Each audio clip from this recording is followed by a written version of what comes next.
अस्सलाम वालेकुम। तो क्या हाल है आपका। आज की वीडियो में हम जिस गाड़ी के बारे में बात करने वाले हैं वो सुजुकी FX है। इसका मॉडल सन 1997 का है और इसकी कंजप्शन क्या है, रजिस्ट्रेशन कहाँ किया है और कुछ मज़ीद तफसीलात आपसे शेयर करेंगे इस वीडियो में। पर वीडियो शुरू करने से पहले अगर आपने चैनल को सब्सक्राइब नहीं किया तो सब्सक्राइब करना ना भूलें। उसका फ़ायदा ये होगा कि जब भी इससे रिलेटेड कोई भी न्यू वीडियो आएगी तो उसका नोटिफिकेशन आपको मिल जाएगा और आप उस वीडियो को देख के उससे फ़ायदा उठा सकेंगे। तो यहाँ पर बात कर लेते हैं इस FX के बारे में। फ्यूल कंजप्शन की बात कर ली जाए तो गाड़ी पेट्रोल पर चल रही है और अगर इसके रजिस्ट्रेशन के हवाले से आपको बताते चलें तो कराची के नंबर पर ये आपको रजिस्टर्ड मिलेगी। CPLC इसका क्लियर है, ओरिजिनल नंबर प्लेट्स हैं इसकी। कार को आप वीडियो में चेक कर सकते हैं। बाकी सन 1997 मॉडल की FX है और इसकी जो डिमांड की जा रही है यहाँ पर वो 1,60,000 रुपये की जा रही है।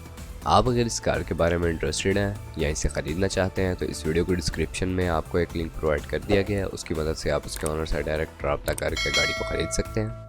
बाकी अगर वीडियो पसंद आई हो तो वीडियो को लाइक करना ना भूलें, चैनल को सब्सक्राइब नहीं किया तो सब्सक्राइब करना ना भूलें। आपसे मुलाकात होती है इंशाल्लाह नेक्स्ट वीडियो में, तब तक के लिए खुदा हाफिज़।